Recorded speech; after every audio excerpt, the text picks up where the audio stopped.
Saludos amigos y amigas, soy Gesmar Martínez y bueno, pues en este vídeo, si me estáis viendo una empresa o si me estáis viendo los amigos y amigas que visitáis mi página web o website, como lo queráis llamar, pues ya estoy aquí en este nuevo vídeo. En el vídeo anterior os dije que os iba a explicar cómo instalar VirtualBox, bueno, ver cómo funciona VirtualBox y una instalación de GNU Linux. Bien, como sabéis, en internet hay muchísimos vídeos que te explican cómo instalar VirtualBox desde cero, ya sea que tengas Windows, Mac o Linux.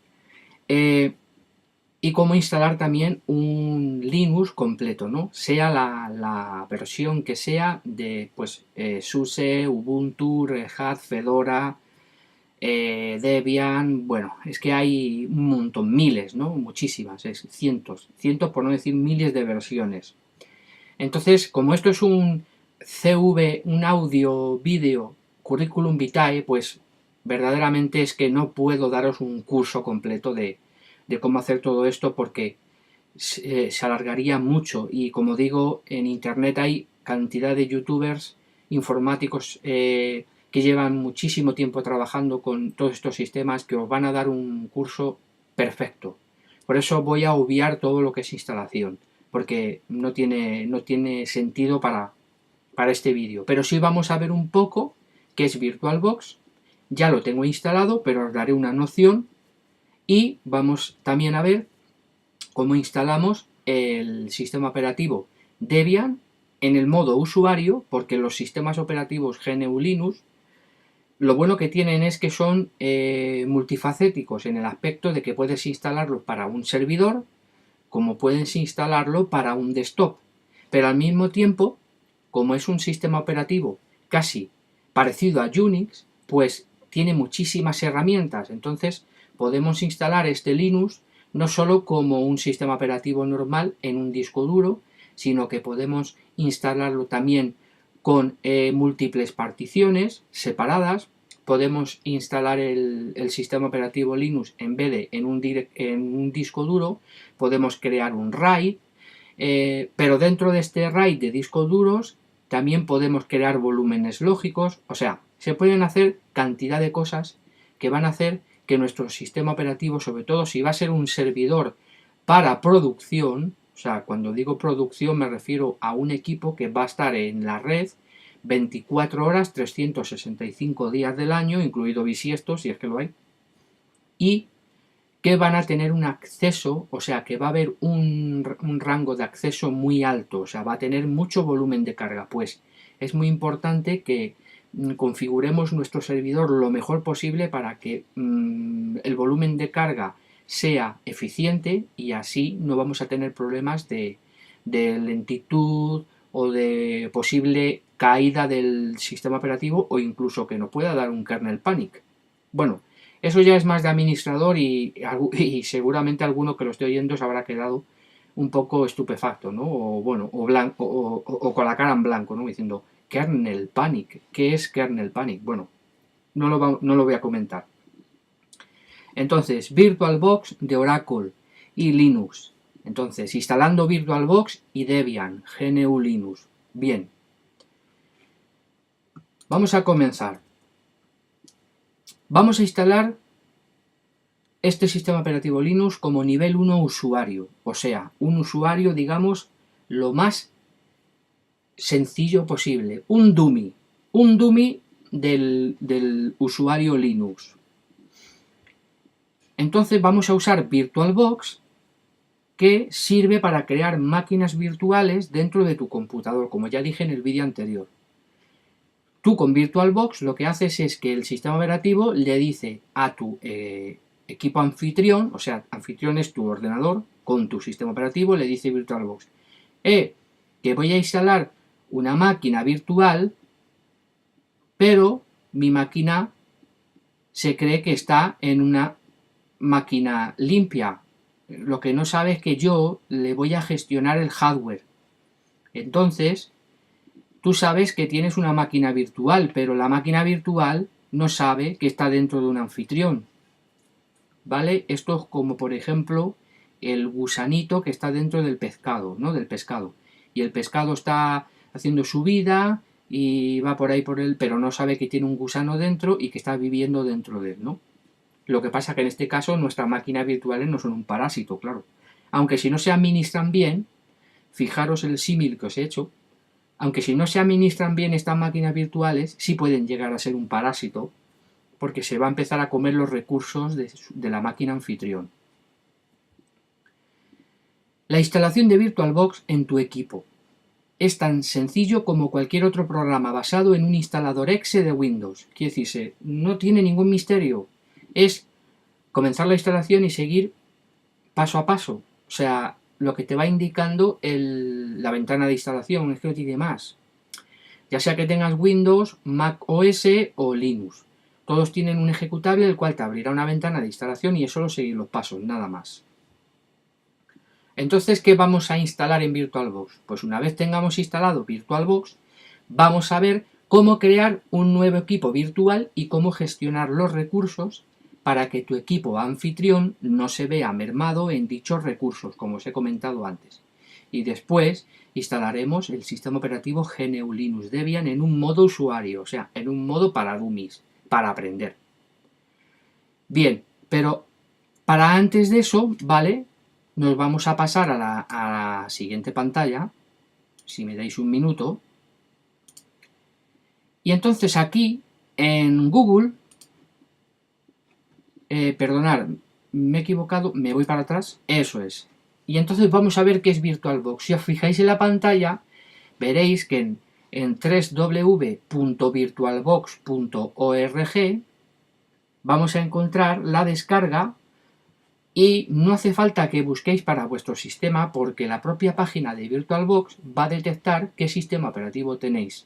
O sea, va a saber si tenéis Linux, Mac, si tenéis Windows, lo va a detectar y entonces os va a descargar el paquete correcto.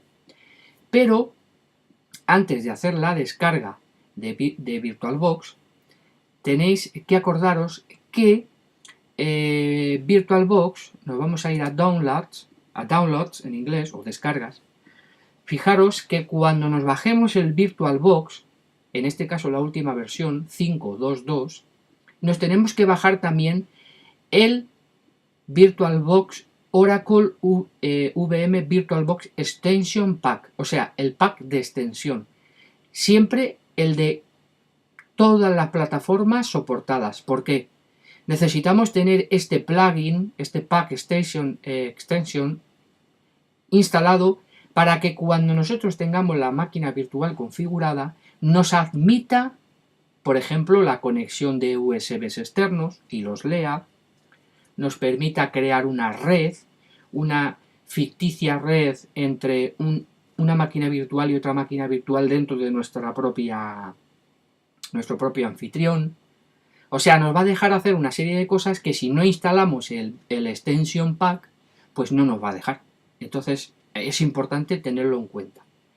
Entonces, en vez de veniros a la página anterior, que es la que os enseñaba antes, o sea, la de llegar aquí y decirle Download VirtualBox, no.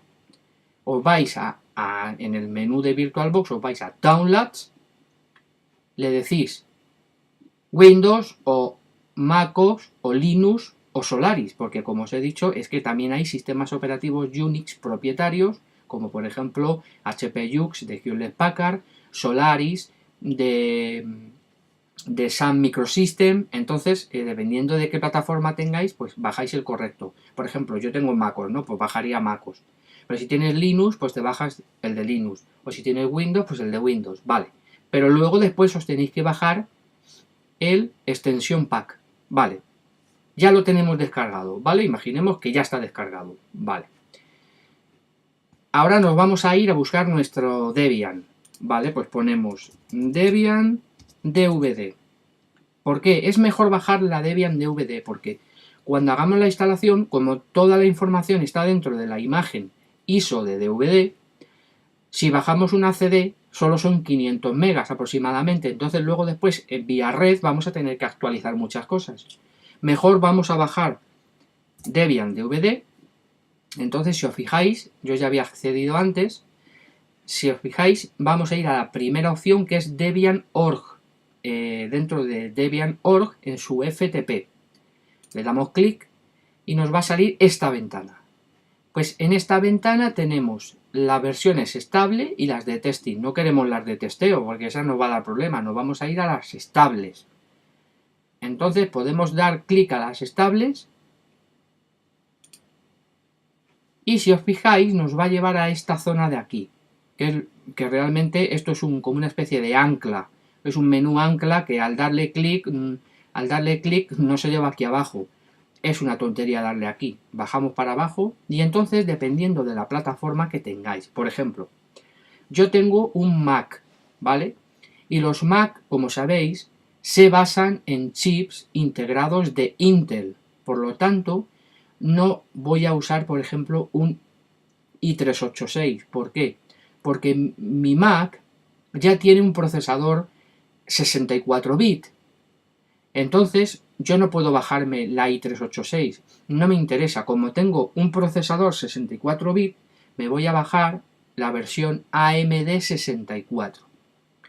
No tiene que ver nada que se llame AMD y que mi Mac tenga Intel. Da igual. Es como si tu Windows, si tu equipo tiene Intel y si tú te bajas AMD 64, te lo puedes bajar. No pasa nada, ¿vale?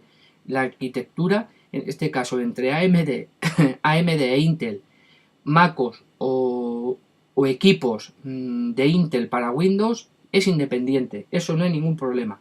En el que sí existe problema son en máquinas propietarias, por ejemplo, como S390, como PPPC, que es PowerPC, los antiguos de Apple, hasta que se pasaron a Intel, los MIPS, o sea, los microprocesadores MIPS, y estos de ARMHF,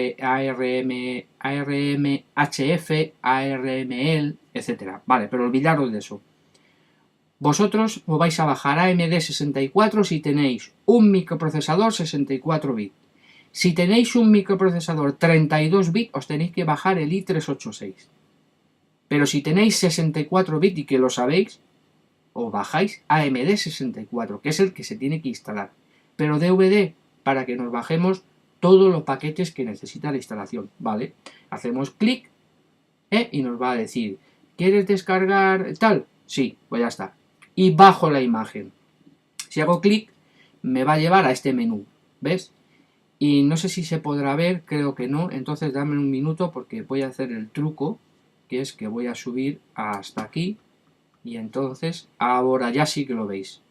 Entonces, si os fijáis, yo ya me he descargado el 1, con el 1 es suficiente, porque el 2 trae muchas más aplicaciones, y el 3 también trae más aplicaciones, entonces es mejor tener 3 ISOs, porque así, si quieres instalar un paquete, te va a decir, dame el DVD 2, o dame el DVD 3, porque puede que no lo encuentre en la red, pero sí lo tenga en el DVD. Entonces, es interesante tener los 3 descargados mejor, por si en la instalación no lo pide, pero en este caso no. Con el 1 es suficiente, entonces haríamos clic y descargaríamos. Vale.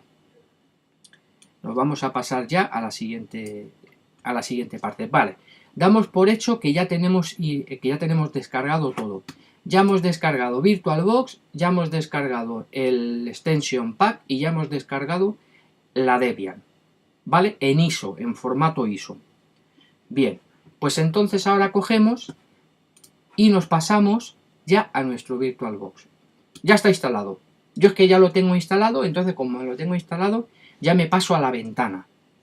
Y entonces vemos que la ventana ahora es mucho mejor porque, claro, van actualizando cada vez más, entonces ya nos van dando más herramientas, ¿no? Por ejemplo, pues estas herramientas que están aquí, que podéis ver a la derecha superior, ¿vale?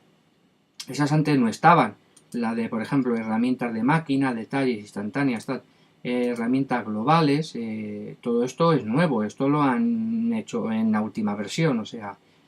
Entonces, la verdad, VirtualBox está mejorando mucho. Es una aplicación gratuita de Oracle y la verdad es que, pues hombre, no es Virtual Parallel, no es VMware, pero al ser una aplicación gratuita propia de Oracle de Oracle, o Oracle, como lo queréis decir. Bueno, pues una empresa que quiera, digamos, despegar o despuntar e intentar minimizar los gastos en hardware y en software, pues te están dando una herramienta muy potente y muy importante. O sea que esto es un quebradero de cabeza para Parallel Desktop, perdón, Parallel Desktop o VMware. Parallel Desktop de Microsoft y VMware son de pago y hay que pagar una buena licencia. Y Oracle te está dando VirtualBox gratuitamente.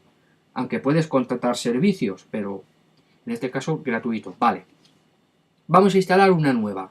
Si hacemos clic en el botón nueva, nos sale esta ventana. Y aquí es donde tenemos que decirle qué nombre le vamos a dar. Pues yo le voy a llamar Debian usuario y lo voy a dejar así. Debian usuario y lo voy a dejar así. Como, si os fijáis, como yo he puesto Debian, ya automáticamente me dice que voy a instalar un Linux y que voy a instalar un 64 bit. Si no estuviera listado os lo diría, pero si os fijáis, tenéis Linux, Solaris, BSD, IBM OS 2, que es un sistema operativo de IBM, el OS X de Mac y otro. Y luego los diferentes tipos de Linux, desde las marcas más conocidas, que son las que se suelen usar en las empresas, Debian, OpenSUSE, Fedora, Gentoo, Mandriva, Red Hat, Turbo Linux, Ubuntu, Sandros, Oracle, otros Linux, y los Linux de Linux Torvald, o sea, los Linux a secas. Arch Linux también, bueno, aquí se han comido, por ejemplo, han puesto OpenSUSE, pero bueno, se han comido SUSE, Server, pero bueno, tampoco pasa nada. Han puesto Red Hat, bueno, aunque se puede instalar sin problema. Si hubieras tenido un Windows, pues nos listaría los Windows. Si hubiera sido un otro sistema operativo, pues nos va listando dependiendo de lo que queramos instalar, ¿no? Vale, pues yo le doy siguiente. Y aquí es donde voy a gestionar la memoria RAM. Yo en mi equipo anfitrión, perdón, no se está viendo. A ver, ¿cómo es esto posible? Cancelar. Vamos a ver. Sí, aquí sí que está pasando. Nueva. Ay, perdonar, está pasando una cosa. No me está capturando las ventanas. O sea, os estoy explicando una cosa y como si se lo estuviera explicando a la pared, porque no, ni lo estáis viendo. Dejadme un segundo a ver si consigo saber. Vamos a ver.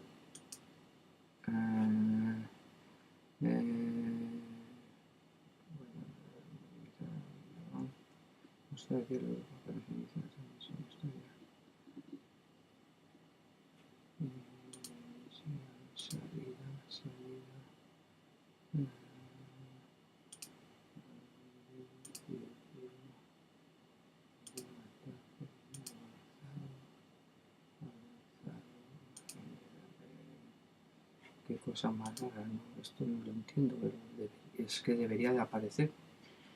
Bueno, pues entonces, como no sé por qué no aparece,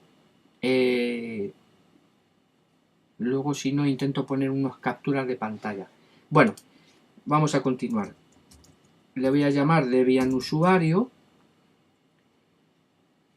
Le voy a dar siguiente. Y en memoria RAM yo tengo 8 gigas y pico, ¿vale? Pero claro, yo tengo un tope, ¿no? Entonces, a partir de donde acaba la raya verde, llega lo naranja y lo rojo. Entonces, quiere decirse que a partir de lo naranja ya me estoy comiendo recursos de memoria RAM de mi equipo y eso no me interesa. Entonces, por ejemplo, para esta máquina, como va a ser de prueba, no necesito darle mucha memoria RAM. Vale, pues entonces, por ejemplo, le voy a dar, por ejemplo, 2048, que son 2 gigas. No necesito más, es que realmente no necesito más, porque luego voy a tener memoria virtual. Entonces le doy siguiente. Me dice crear un disco duro virtual ahora. Sí, claro, voy a crearlo porque no existe. Pero dice que el disco duro recomendado son mínimo 8 gigas. Vale, lo voy a crear, le voy a decir que es un VDI, Virtual Disk Image, porque es una imagen. Le doy siguiente y le voy a decir reservado dinámicamente para que si mi máquina virtual crece no me dé problema, porque si le digo tamaño fijo y son 8 GB, cuando llegue a 8 puede que la máquina pete. Entonces me interesa decirle reservado dinámicamente, porque en el caso de que me vaya quedando sin espacio, dinámicamente me va añadiendo y me avisa. Entonces, pero en este caso yo no le voy a decir 8 GB. Le voy a decir, por ejemplo, 10 GB. Entonces sé que con 10 GB para hacer una instalación normal y ir viendo me es suficiente. Le doy 10 GB, le digo crear y ya si os fijáis ya tengo lo que es creada mi máquina virtual, digamos la parte hardware para ahora instalar el sistema operativo Linux, ¿vale? Entonces, aquí me está dando unos detalles, ¿vale? Y bueno, en el caso de que tuviera instantánea, pero esto no lo vamos a ver. Y entonces yo ahora le voy a dar clic en configuración. Claro, aquí se me está abriendo una ventana y no sé por qué no lo está cogiendo VirtualBox. O sea, no sé por qué no lo está cogiendo. Entonces, vamos a ver. Sí, perdonad. Vale, dame un segundo porque creo que ya sé lo que voy a hacer. Captura de ventana. Externa. Y creo que es Debian. A ver, VirtualBox, tiene que ser esto. Ahí está, efectivamente. Bueno, creo que lo estáis viendo. Voy a ponerlo aquí. Perdonad, podía haber hecho lo mismo antes. Vale, ese ha sido un error mío. Yo no me da cuenta, no me acordaba. Entonces, creo que ya se puede ver perfectamente lo que voy a hacer. Entonces, si os fijáis, tenemos la máquina Debian usuario, Linux, Debian 64 bits. En el sistema tengo puesto 2048 de RAM. Por ejemplo, no tengo disquete, pues lo voy a desmarcar. Óptico, no voy a usar óptico, lo desmarco.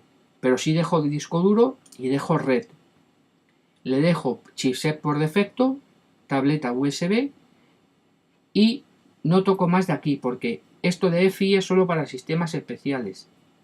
En el caso de que vuestro equipo se le tenga que habilitar la interfaz o el interface EFI. Vale. Pantalla lo dejo tal como está. En este caso no lo dejo tal como está porque, mira, por ejemplo, 16 megas. Si yo quiero tener entorno gráfico, no me va a servir. Vale, le vamos a dar el máximo, 128. Mi gráfica tiene 256, pero no importa. Le podría dar 64, pero no pasa nada. Le voy a dar 128 porque no se va a ver mermado.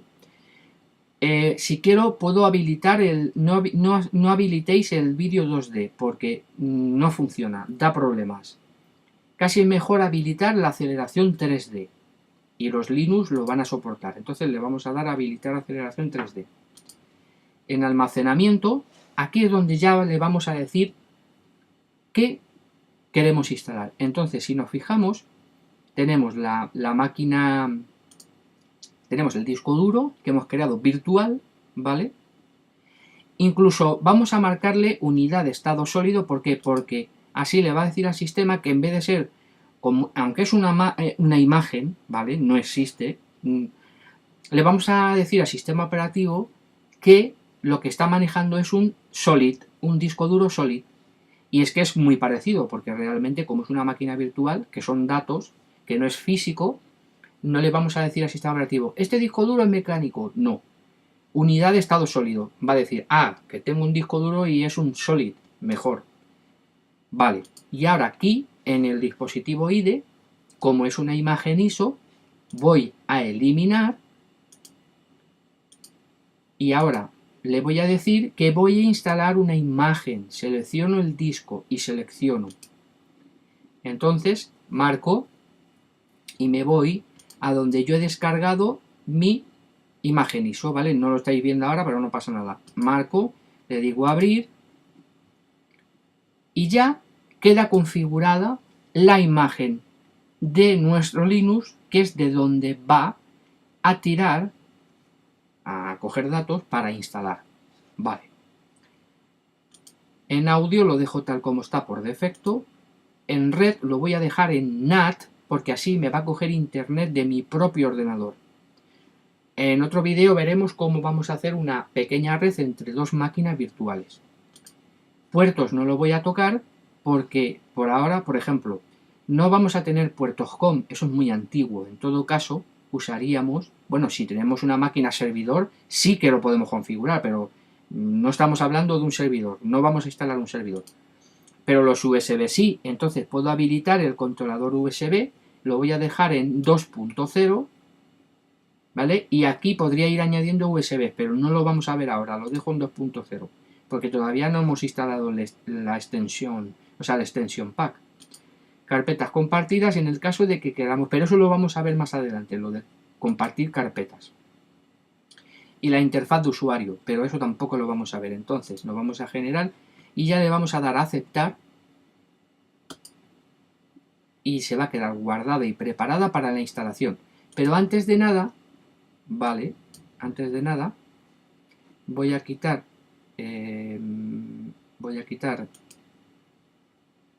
vamos a ver, VirtualBox 2 externa. Voy a eliminar esta ventanita, si nos importa. Sí, vale, y entonces me voy a instalar el extension pack. Entonces, me voy a... Vamos a ver, máquina... no, en este caso no... Vale, sé cómo se tiene que hacer. Me voy a donde tengo descargado el extension pack.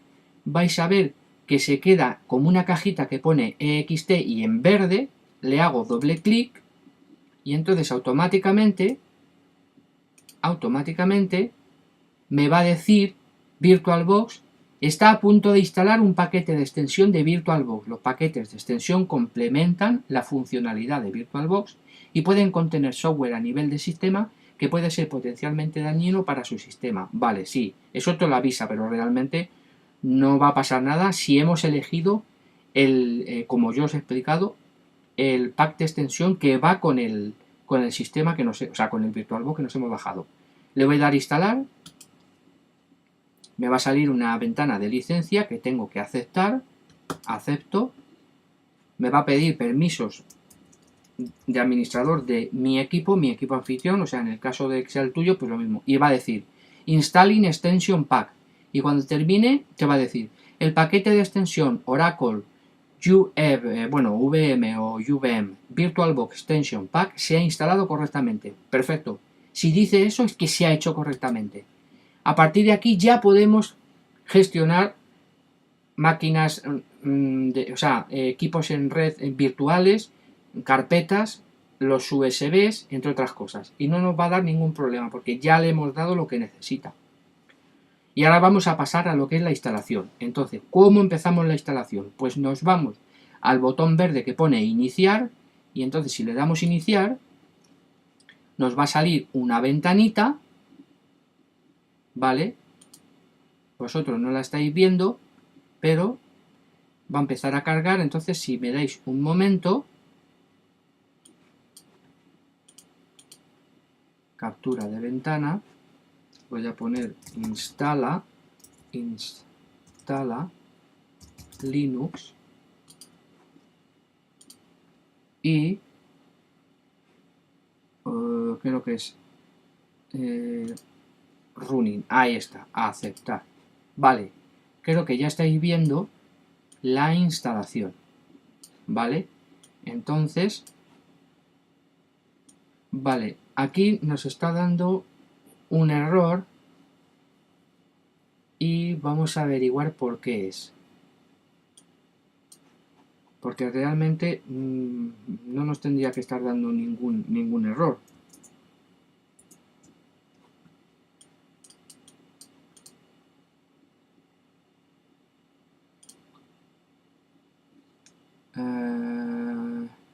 Option negotiation failure found TFTP error access violation. Existing Intel PX ROM. Bueno, pues vamos a cerrar, le vamos a decir Power Off the Machine. Es importante decirle Power Off the Machine para que no haya problemas. Entonces, nos vamos a ir a la configuración,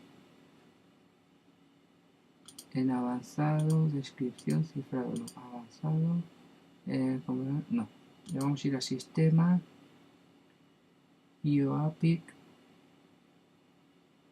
vamos a ver, chipset, pantalla, no, almacenamiento, audio, res, general, aceptar. Es que no debería de... Inicio normal, inicio sin pantalla, inicio desacoplado, no, inicio normal. Vamos a volver a darle inicio normal.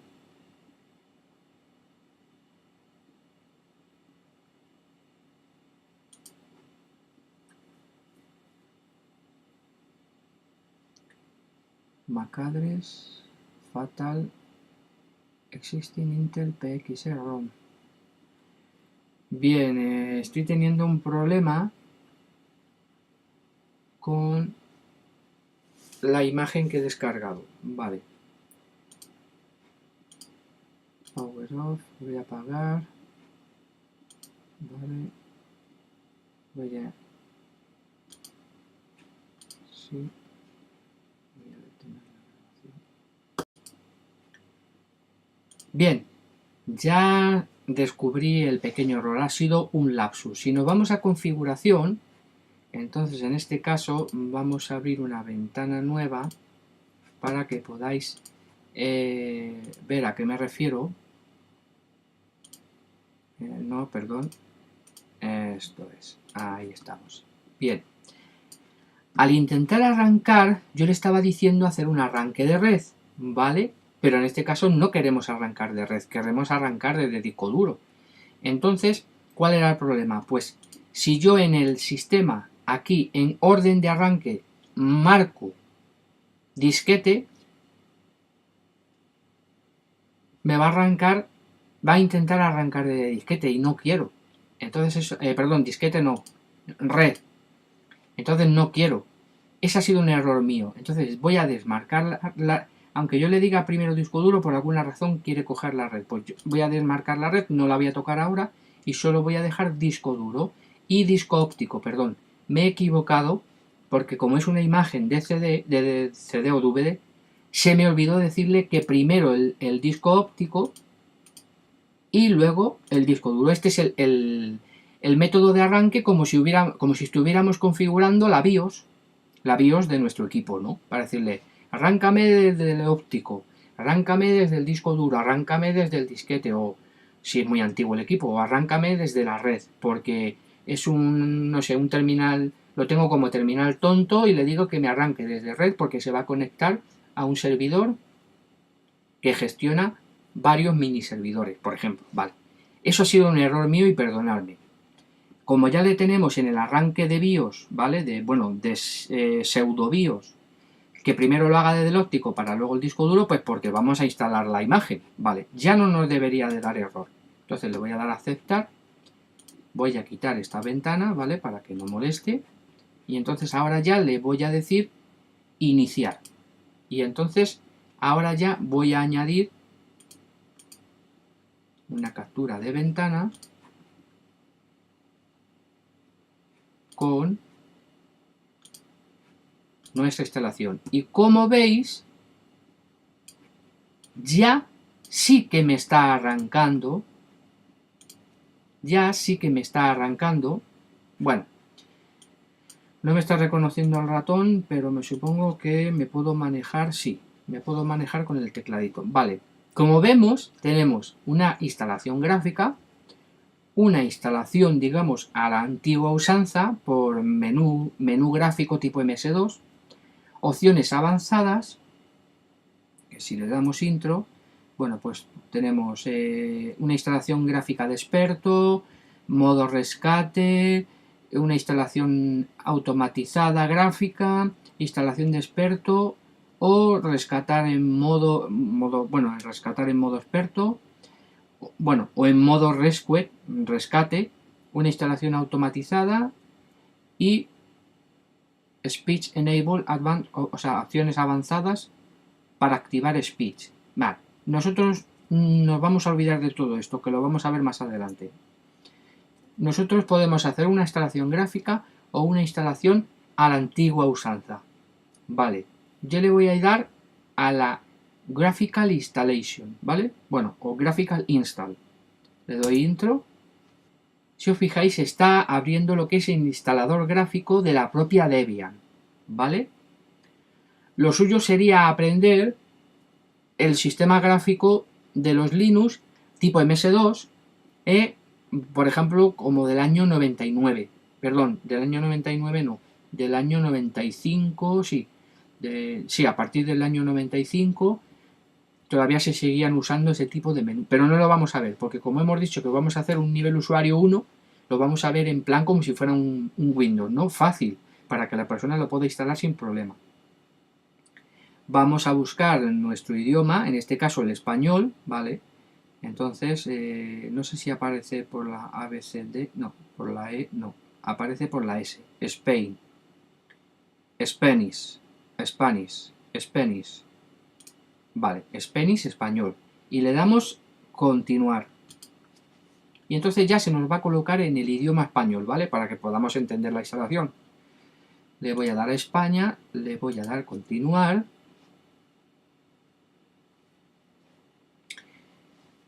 Nos va a decir que seleccionemos el tipo de teclado. Yo mi teclado es en español. Y hay que hacer una puntualización porque como yo tengo un equipo Mac, ¿vale? Yo tengo que decirle que mi teclado es Macintosh. Porque si no, claro, se puede hacer un lío con las teclas. Si vosotros tenéis un Macintosh, tenéis que decirle lo mismo, que vuestro teclado es en castellano, pero Macintosh, para que la configuración de teclas sea la correcta. Si tenéis un teclado Windows, pues normal. Un Windows, 105 teclas, en el caso de que sea un 105 teclas. Y con las que se les llama, no sé si es dead keys, o sea, las teclas muertas, porque hay unas teclas que no se usan. Entonces hay dos formatos de teclado de Windows en castellano. Si os lo pide, lo configuráis, pero si os no lo pide, pues nada, porque puede ser que ya automáticamente esto ya no se haga manual, sino que automáticamente Debian lo haga. Bueno, o el sistema operativo Linux que vayamos a instalar ya lo haga. Como sabéis, los sistemas operativos GNU Linux se van actualizando cada mes y cada año. Entonces cada vez van saliendo nuevas alternativas, nuevas formas o nuevas mejoras que nos facilitan la vida, claro, con los sistemas operativos GNU Linux que están dentro de la Free Software Foundation de Richard Stallman.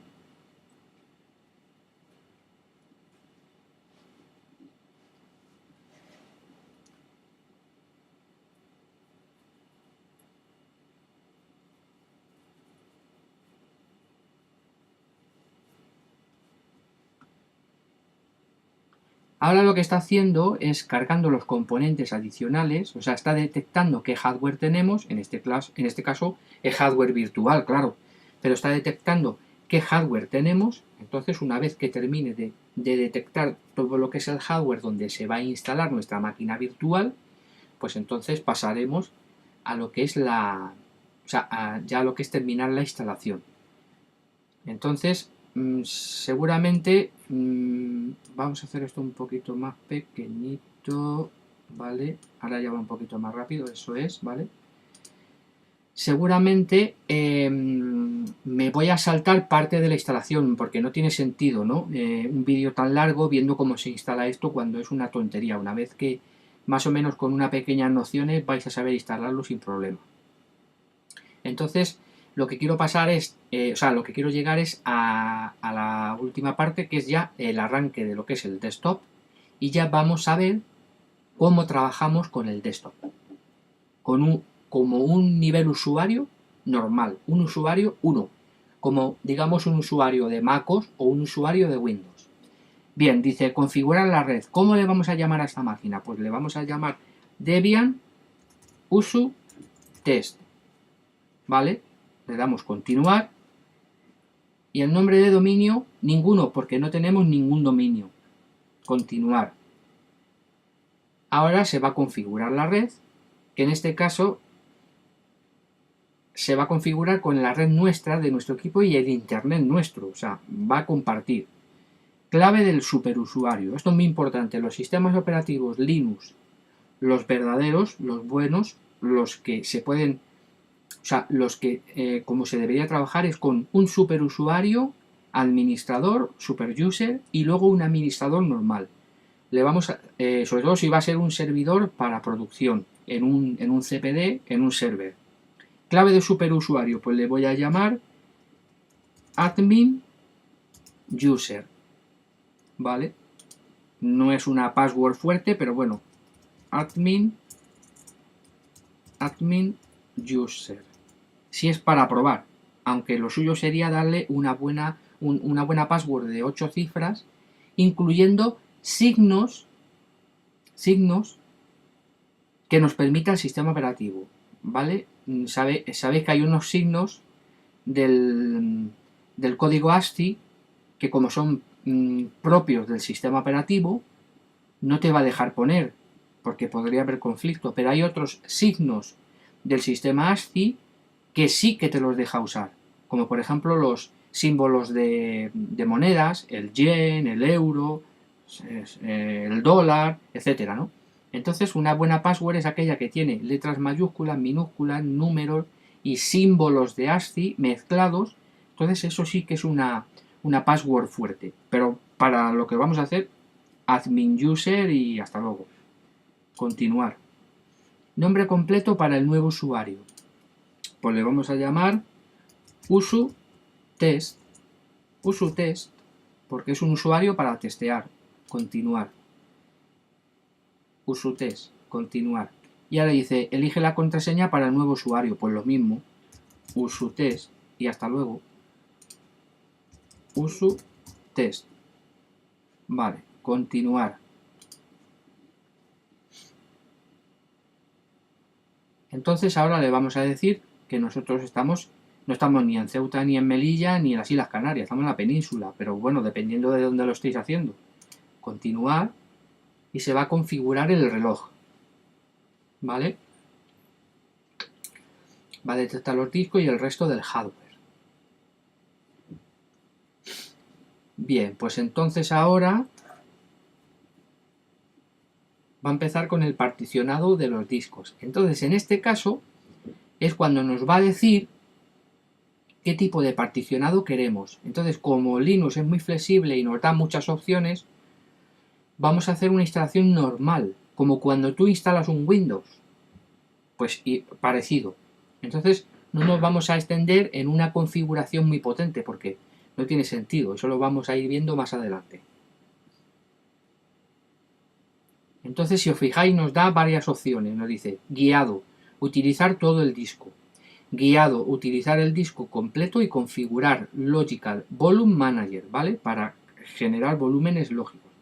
Utilizar todo el disco y configurar Logic Volume Manager cifrado, ¿vale? Cifrado para seguridad. Bien, no lo vamos a utilizar todo el disco porque vamos a hacer una instalación normal. Le damos continuar. Nos va a decir que ha detectado un disco duro que nosotros ya le hemos dicho que se crea que es un Solid y que es un VirtualBox, o sea, que es un disco virtual. Continuar. Y entonces, a partir de aquí, perdonad, y entonces a partir de aquí nos va a decir, ¿todos los ficheros en una partición? Sí. No vamos a separar el home, ni vamos a separar el home, el /var y el /tmp, ¿vale? /tmp temporal, el /var de variables y el /home, que es el home del usuario. No lo vamos a separar, porque eso sería en el caso de que vayamos a tener una máquina servidor. Entonces, de esta manera podemos proteger los directorios. En el caso de que tengamos un problema, podríamos hacer unos backups solo de lo que nos interese. En este caso, todos los ficheros en una partición. Vale, le damos continuar. Y entonces ya empieza el particionado guiado. Y ya va a empezar a crear todos los directorios que necesita para la instalación solo en un directorio raíz. Bien, nos está dando toda la información, si os fijáis. Entonces, aquí ya podríamos decir, bueno, pues no, quiero configurar un RAID por software, o quiero configurar el Logic Volume Manager, volúmenes cifrados, o si tengo disco duros SCSI, ¿vale? En este caso no. Le vamos a decir finalizar el particionado y escribir los cambios en el disco, y lo vamos a dejar así. Va a quedar el raíz con el formato de partición ES4 como primario para lo que es toda la información, y luego un fichero, o sea, luego va a quedar una partición de intercambio, ¿vale? La memoria, digamos, virtual, aparte de la memoria RAM que le hemos dado, memoria virtual de 2,1, ¿vale? Más 2048, pues tendríamos como unos 4 gigas, 4 gigas de RAM, ¿vale? Para poder trabajar. Finalizar el particionado y escribir los cambios en el disco, ¿vale? Continuar. Entonces continuamos con el particionado de los discos, ¿vale? Si desea escribir los cambios de los discos, ¿se va a hacer todo eso? Sí, le decimos que sí y le decimos continuar. Entonces ahora ya, formateo de particiones, ya empezaría lo que es todo el tema de las particiones.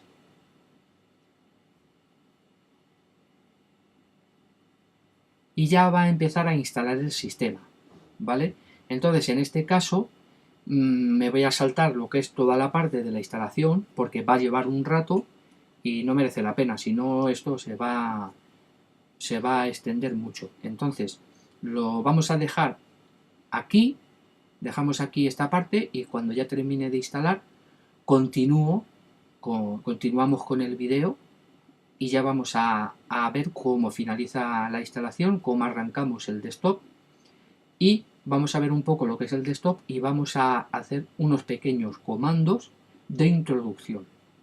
En el próximo vídeo ya vamos a empezar a trabajar como usuario normal, como un usuario nivel 1, digamos, no administración. Bien, pues ahora ya nos dice qué queremos instalar. Entonces se va a instalar el entorno de escritorio Debian, ¿vale? Se va a instalar el servidor de impresión y se va a instalar las utilidades estándar del sistema. Nosotros le podríamos decir qué tipo de desktop queremos, ¿vale? Por ejemplo, si yo fuera a instalar un servidor Debian, ¿vale? Para producción, yo le instalaría o XFCE o LXDE o Genome, porque son livianos. Bueno, Genome es un poco más potente, pero XFCE y XLDE son livianos y se parecen mucho al entorno de escritorio de los Unix clásicos. Pero en este caso yo voy a elegir Genome, ¿vale? Porque no estamos instalando un servidor. Le voy a decir Genome. Y lo voy a dejar así y le voy a dar continuar.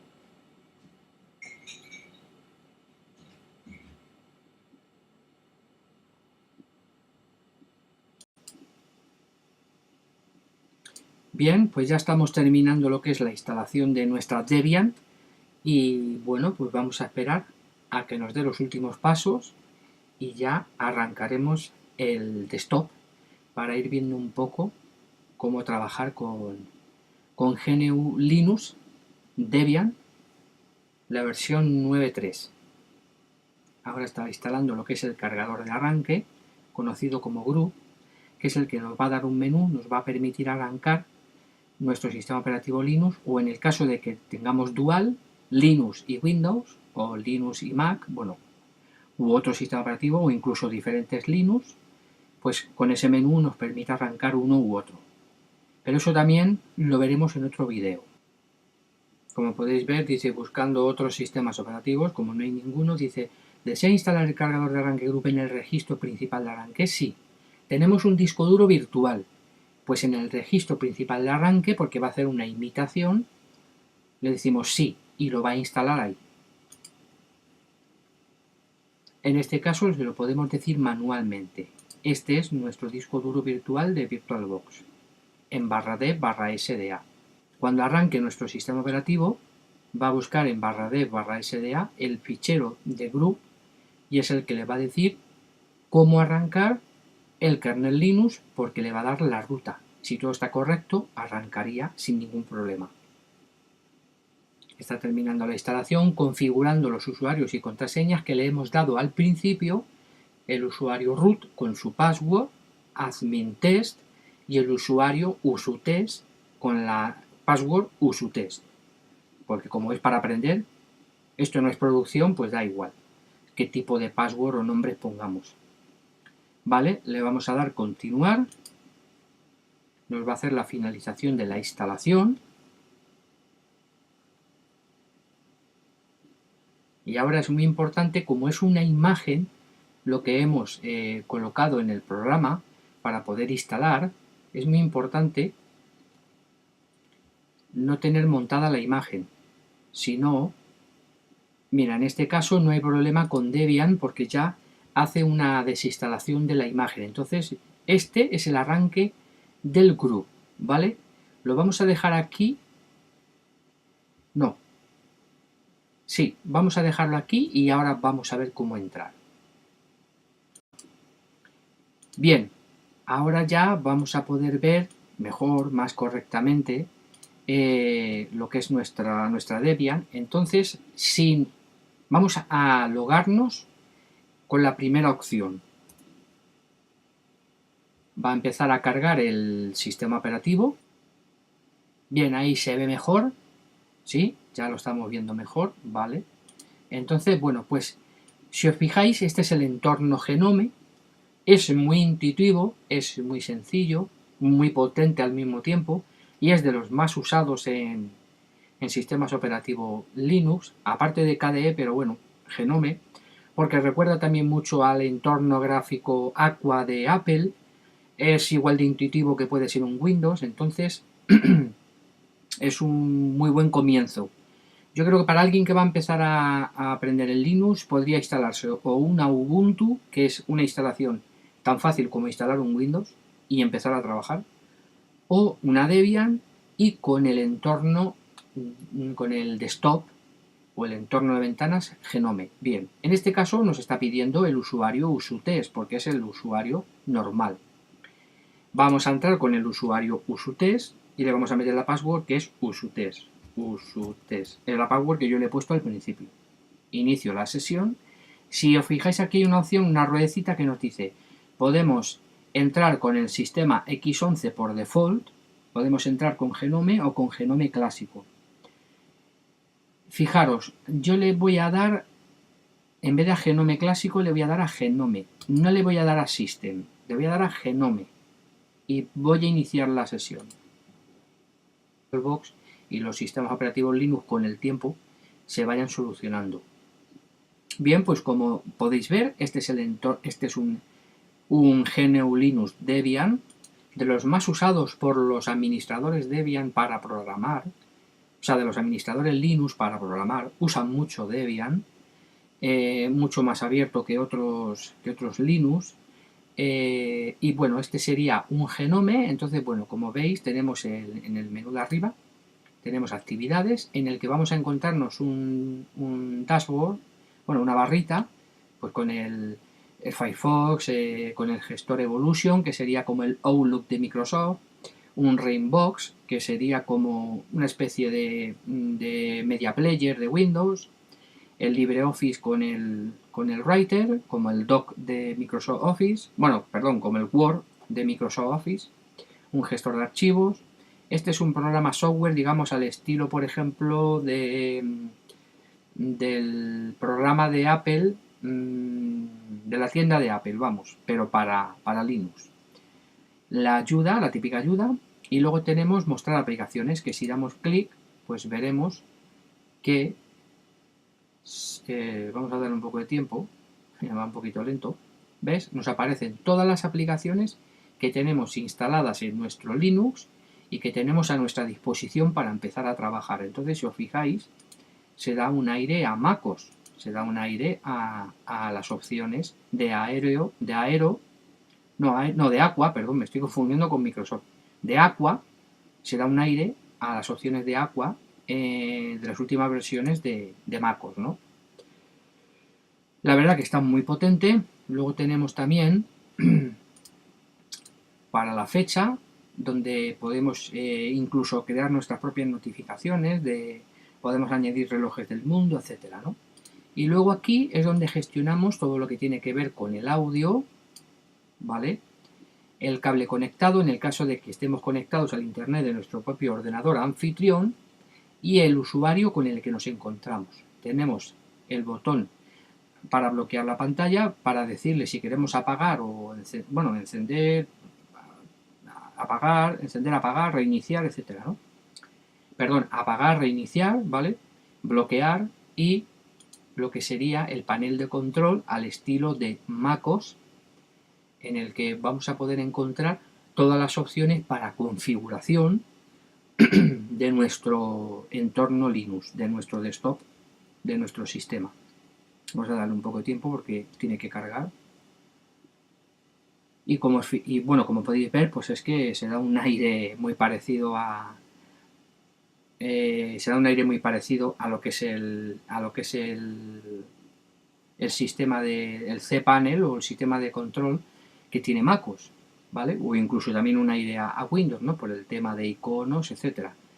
La verdad que los gestores, la verdad que Linux en los desktop están mejorando bastante, sobre todo en el dibujo de las ventanas, en los acabados. Los iconos cada vez son iconos más bonitos, más profesionales, más agradables de ver.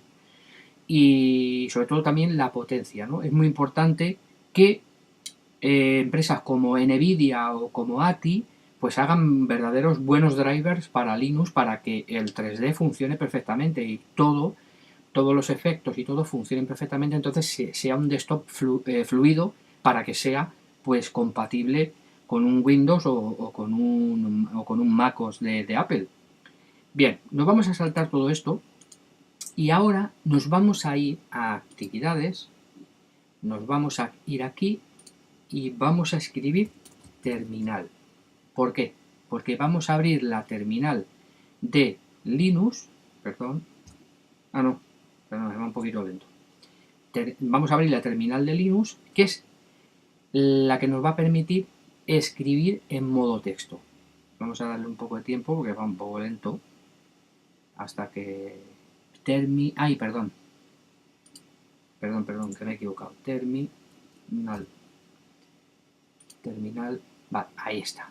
Bien, vamos a darle un poquito de tiempo, que está un poquito... Tal vez le tenía que haber dado un poquito más de memoria RAM, en vez de 2 GB. Pero bueno, vamos a dejar ahí. Vale, bueno, parece ser que no quiere colocarse correctamente, no sé por qué será. Voy a volver a dar buscar. Terminal. Vamos a darle tiempo, venga... Bueno, el caso es que aparece aquí, pero no sé por qué se monta, debería de estar solo. Bueno, pues le vamos a hacer clic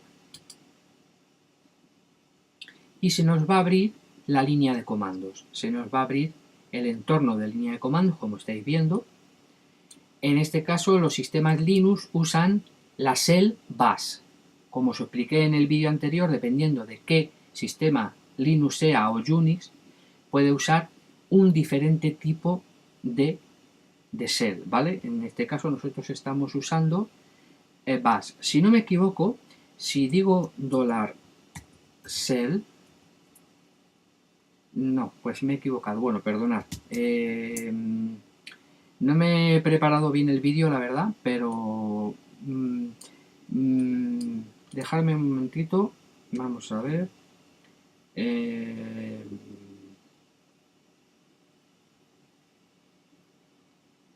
Bien, nos encontramos aquí en la shell, perdón, nos encontramos aquí en la ventana de comandos de nuestro sistema operativo GNU Linux Debian y si le hacemos vamos a hacer unos primeros comandos, ¿vale? En principio, pwd, porque vamos a ver en dónde nos encontramos. Nos encontramos en el home de nuestro usuario, ¿vale?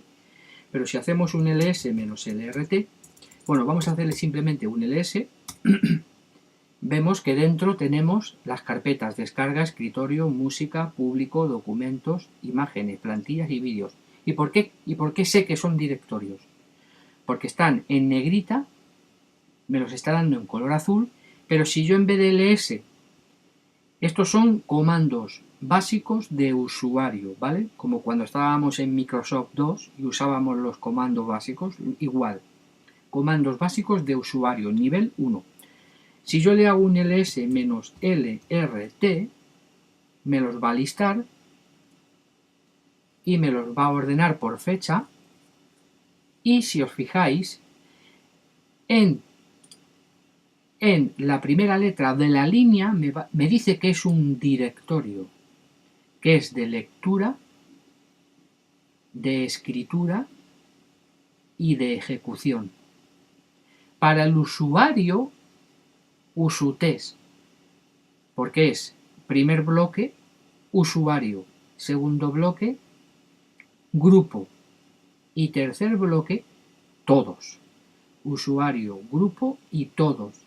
Entonces, como son de mi propiedad, yo puedo leer, escribir y ejecutar, pero el grupo solo puede leer y ejecutar y todos pueden leer y ejecutar, pero si yo quisiera, le podría cambiar los permisos para que yo solo pueda manejar esos directorios. Y si quiero le digo que a grupo y a todos no puedan hacer nada, ni leer, ni escribir, ni ejecutar. O decirle, solo quiero que lean, pero no quiero ni que escriban ni que ejecuten. Pero bueno, eso no lo vamos a ver ahora. Entonces, como los directorios ahora mismo están vacíos, ¿vale? Supuestamente no hay nada en ellos, pero, ¿vale? Si hacemos un CLS, no, en este caso CLS no vale, porque eso sería en Windows, ¿vale? Vamos a hacer un clear para limpiar. Volvemos al principio, ¿vale? Si hacemos un cd barra documentos, perdón, no hace falta poner la barra, si hacemos un cd documentos, nos metemos dentro de documentos. Ya estamos dentro del directorio de documentos. Voy a hacer un clic para tenerlo. Pero si le hago un ls menos lrt, vemos que dice total 0, porque no hay nada, ¿vale? No hay nada, ahí no hay nada. Pero si yo quiero crear, por ejemplo, un fichero de texto, le digo touch texto 01 y si quiero le puedo añadir una extensión, ¿vale? En Linux, por lo general, las extensiones dan igual. No es como en Windows. Pero para nosotros saber qué estamos manejando, sí que si queremos podemos hacerle una extensión. Entonces le digo .txt porque lo que quiero crear es un fichero de texto normal. Entonces le digo touch texto01.txt y ya estoy creando un fichero.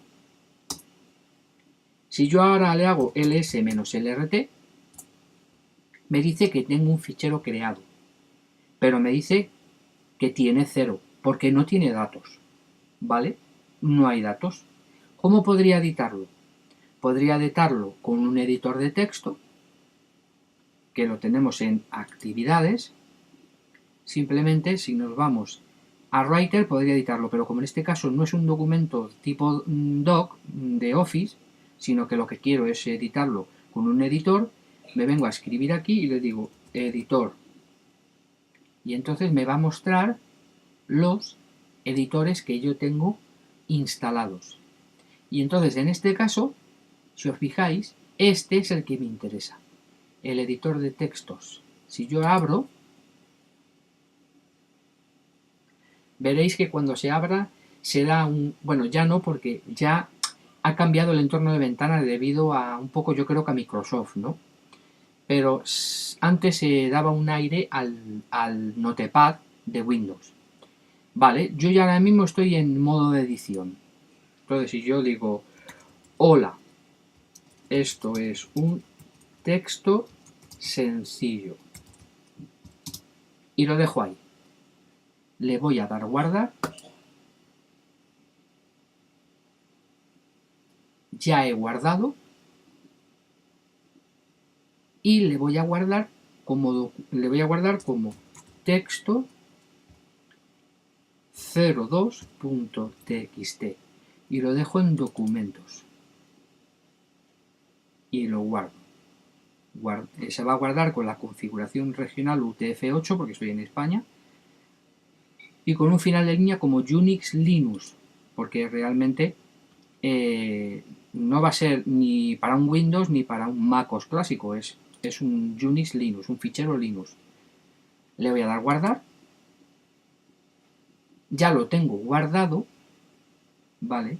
Pero si yo ahora cojo y le digo abrir dentro de documentos, ¿vale? Perdón, si yo le digo, vamos a ver, cerrar, y ahora le digo abrir y pongo texto 01.txt, veo el que yo había creado que está vacío, lo abro y le digo hola, este texto sencillo es anterior al editado por edit y lo guardo. ¿Qué acabo de hacer? Primero he creado un fichero llamado touch.txt01 manualmente, pero no lo he editado manualmente. Luego he abierto mi editor gráfico, he creado un fichero llamado texto02.txt, pero gráficamente. Gráficamente le he añadido una línea. Si yo ahora hago ls-lrt, veo que tengo dos ficheros. Uno que he creado a las 12:31 llamado texto01.txt y que contiene 62, creo que son Ks, sí, porque esto pesa muy poquito, y otro que contiene 34. O sea, son ficheros que pesan muy poco. Entonces, como uno lo he editado con el editor de texto, pero el otro, a las 12:30 es la última modificación, ¿vale? No es la hora en la que se ha creado, es la última modificación. Por eso el texto 01 lo he creado antes que el texto 02, pero como el texto 01 lo he guardado después, se guarda la fecha de modificación. Por eso dice las 12:31. O sea, he modificado el primer fichero después del texto 02.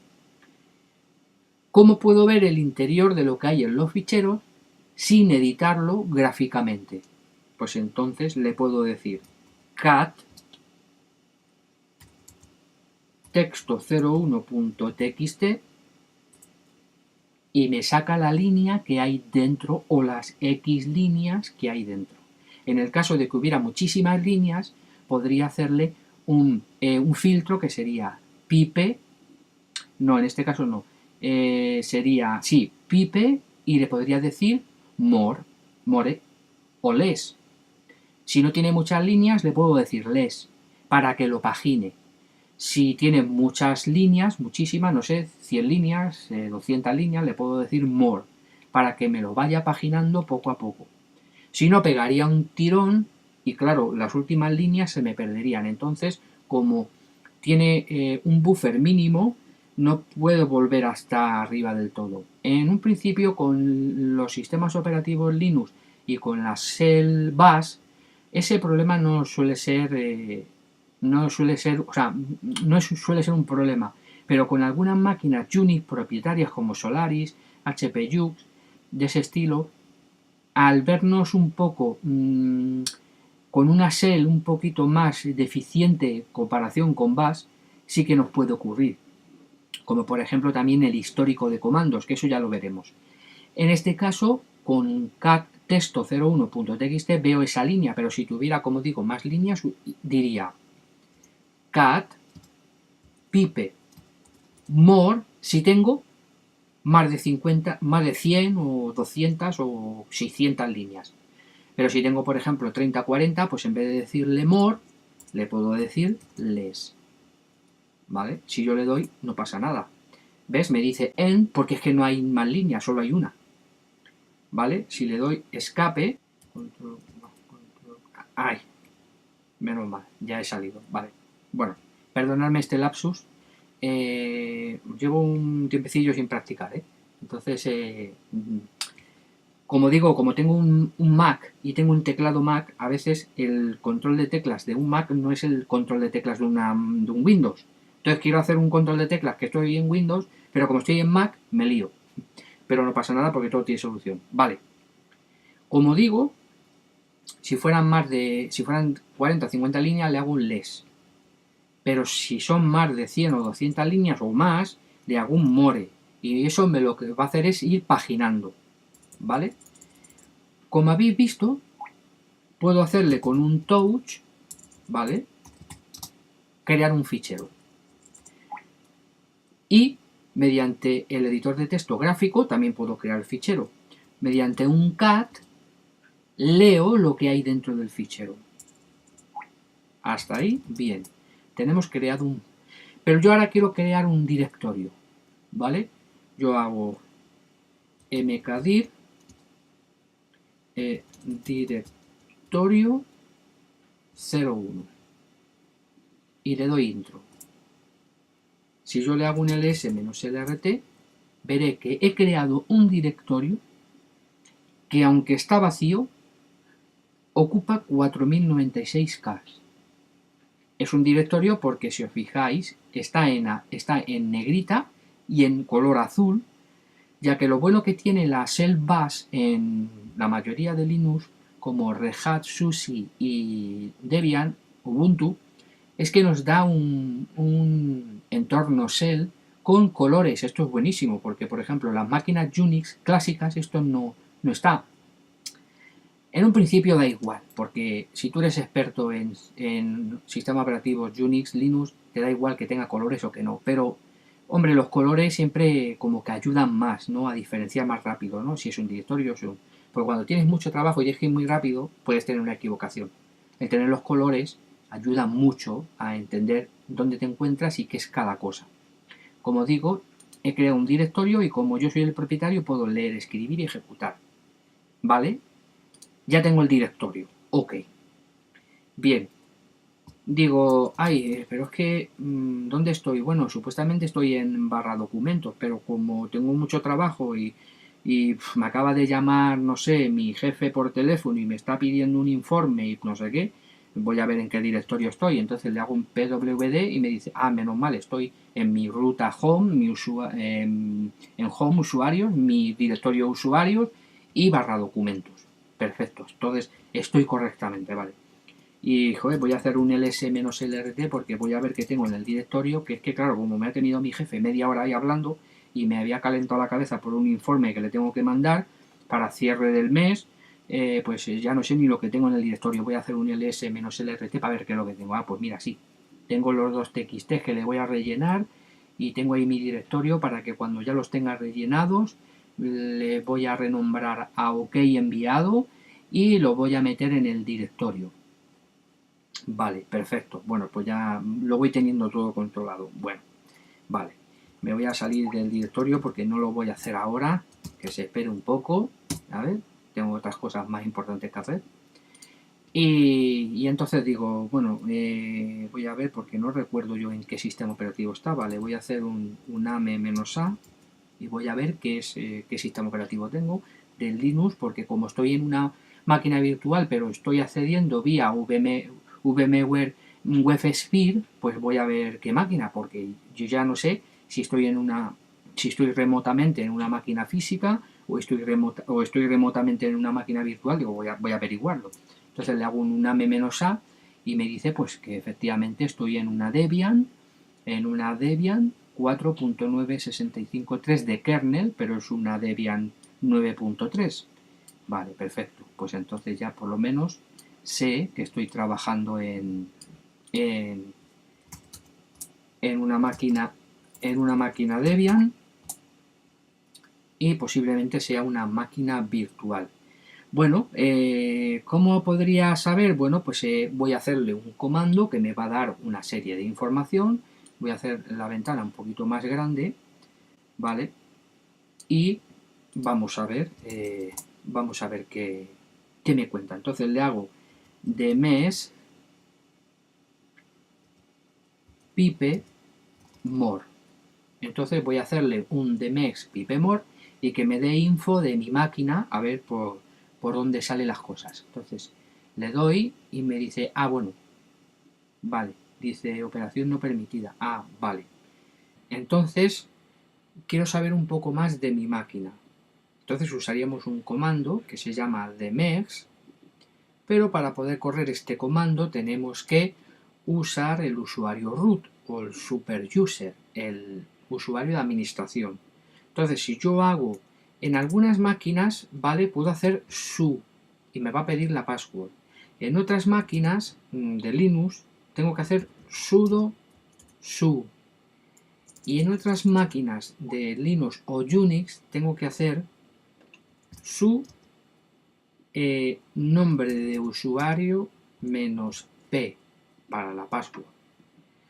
Entonces, acordaros que dependiendo de en qué Linux estés, qué versión de Linux estés trabajando, con qué shell o qué tipo de Unix estés trabajando, vas a tener que ponerlo de una manera u otra.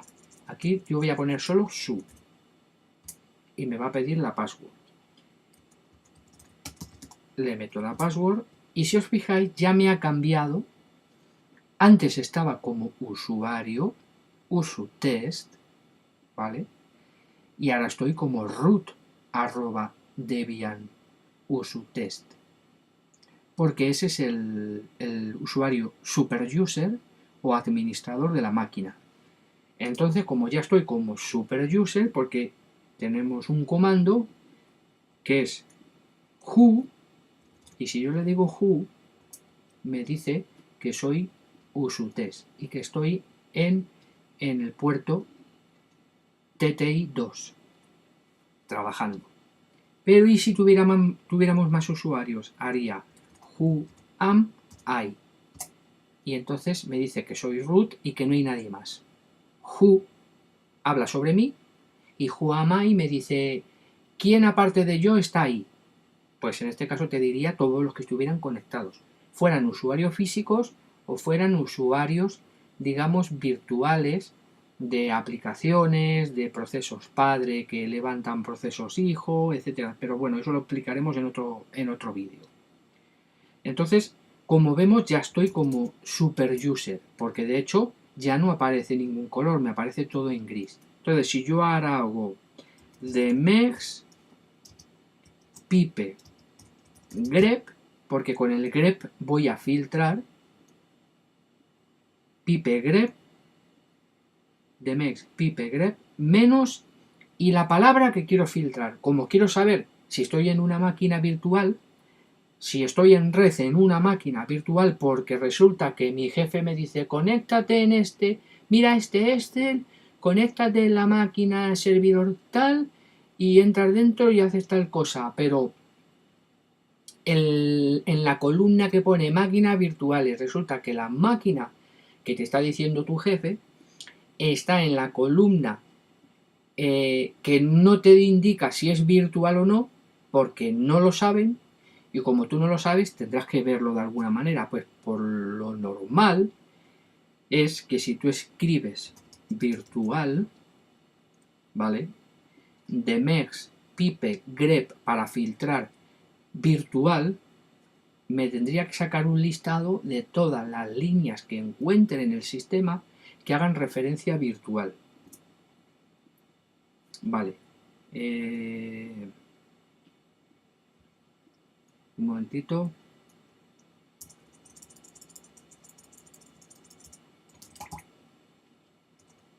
Demex pipe grep. Ah, perdón, pipe grep menos i. Menos i, perdón. Pipegrep menos sí y ahora sí, virtual y entonces filtro. Y si os fijáis, me devuelve una serie de datos que me están indicando de que efectivamente es la máquina en la que estoy trabajando es virtual, porque se ha instalado sobre un programa llamado VirtualBox. Por lo tanto, esto no es una máquina física, sino una máquina virtual. En el caso de que hubiera estado instalado en Parallel Desktop, bueno, en el de Microsoft, pues lo indicaría. Y si fuera VMware, pues también indicaría. Siempre te daría una indicación. Podrías buscar por demex pipe grep -i virtual o -i vmware o -i parallel, y entonces vas filtrando y te va a decir si es una máquina física o es una máquina virtual. Esto hasta aquí creo que se ha entendido. Por lo general esto que acabo de explicar no es de un usuario nivel 1, pero como estoy intentando que veáis un poco cómo es el juego, vamos a dejarlo aquí. No vamos a tocar más comandos de root, porque haciendo un exit me salgo de mi usuario root y vuelvo a mi usuario de test, o sea, usuario normal.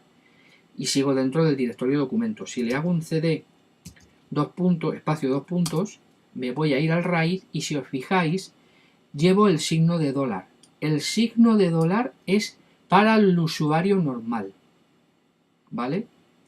Y si me vuelvo a meter como root, el signo me cambia a almohadilla y me está indicando siempre dónde me encuentro. O sea, con el usuario root me hace siempre un pwd en el prompt, porque a esto se le llama prompt. En el prompt me está indicando siempre como root en qué ruta me encuentro. En cambio, cuando hago exit y me salgo del usuario root y vuelvo al usuario normal, si os fijáis, con el usuario no me indica dónde me encuentro. Puedo configurarlo si quiero, pero eso lo veremos en otro vídeo. Puedo configurarlo para que haga lo mismo que hace root, que me diga siempre el pwd, o sea, dónde me encuentro. Pero no lo vamos a tocar. Entonces, vamos a hacer un clear para limpiar la pantalla. Nos vamos a volver a meter dentro de documentos, cd, espacio cd, d, y lo bueno que tiene Linux y las shell bash es que tiene un comando que si tú le das escape, flecha a la derecha, no me acuerdo cómo se llamaba no me acuerdo cómo se llamaba la tecla esta, bueno, se me ha ido de la cabeza. Creo que es de tabulación, me parece que es la flecha de tabulación. Si tú le das a la flecha de tabulación, lo bueno que tiene la shell bash de Linux es que automáticamente te termina de escribir el directorio. En el caso de que existan diferentes directorios con un nombre parecido que empiece por las 4 primeras letras o por las 3 o por las 2 primeras letras, te va a indicar y se separa. O sea, imaginemos, yo tengo documentos, vamos a hacer la prueba. Estoy en el home usutest y si le hago un ls-lrt me dice que tengo todos esos directorios. Voy a decirle mkdir, porque es el comando para crear un directorio. Le voy a decir mkdir y le voy a llamar documintes, ¿vale? Documintes. Tengo el directorio documentos y el directorio documintes. Ahora escribo cd docu. ¿Habéis visto? Le he dado a tabular, pero se me para en M. ¿Y por qué se me para en M?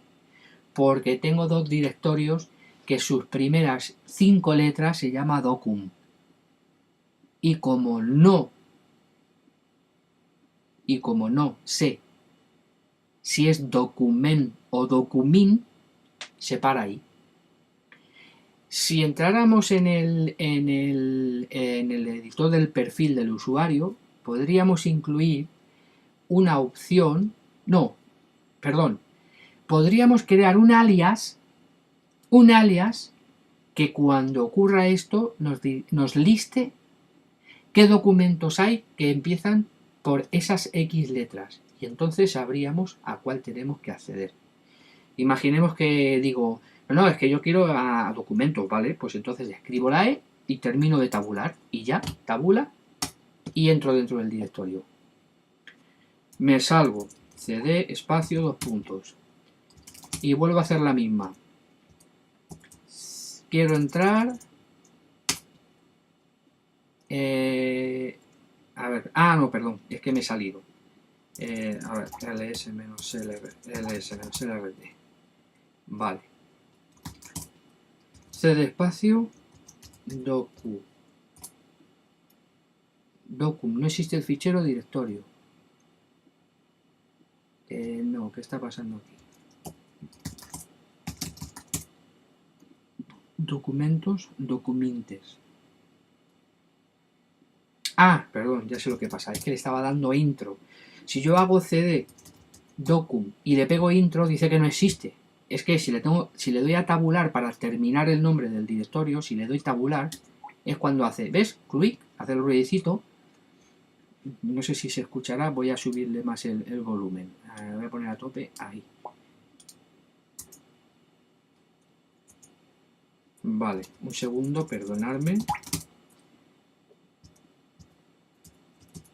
cd docum y pita, porque no puede terminar, vale.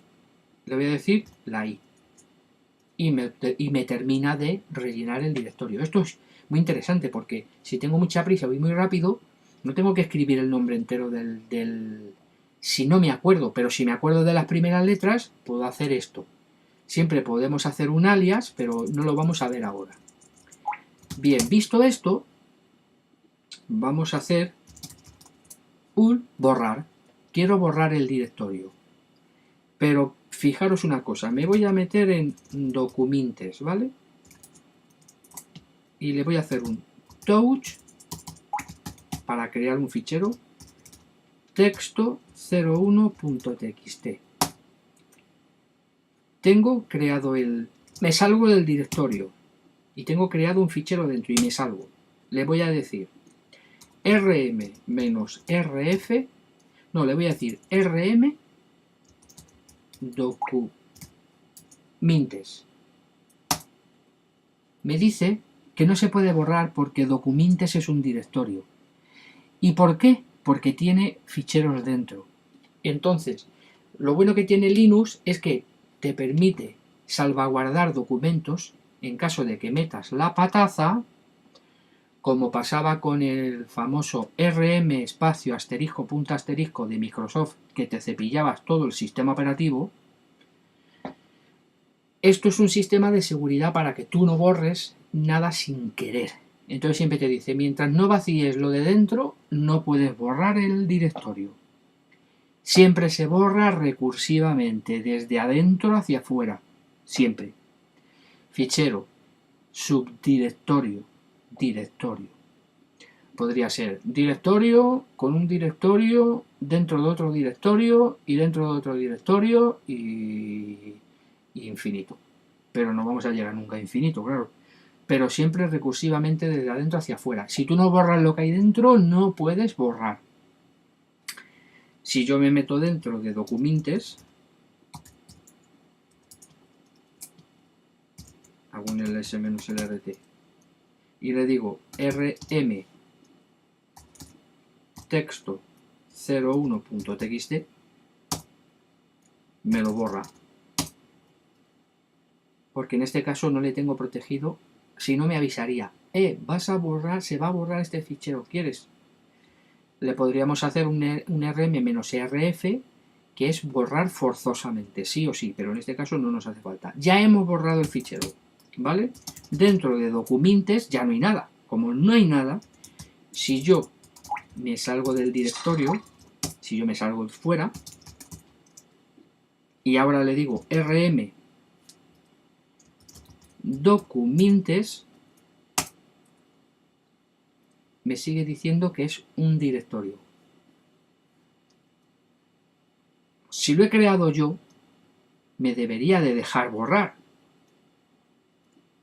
Si lo he creado yo, porque lo he creado yo como usuario, me debería dejar borrarlo porque tengo lectura, escritura y ejecución. Si lo he creado yo, tengo que poder borrarlo. Entonces, en este caso, le voy a decir rm-rf documintes. Y si os fijáis, ya no está el directorio documintes. ¿Por qué le he dicho al sistema que sí, que gracias que me avise, menos mal que me avisa, si no me hubiera cepillado un directorio importante de facturación del mes para mi jefe que me estaba echando la bronca porque le tenía que pasar el informe, y si por hacerme el listo calisto meto la pata, me cepillo el directorio, se acaba el informe de facturación de final de mes, llega mi jefe y me pega una hostia que me manda a la calle.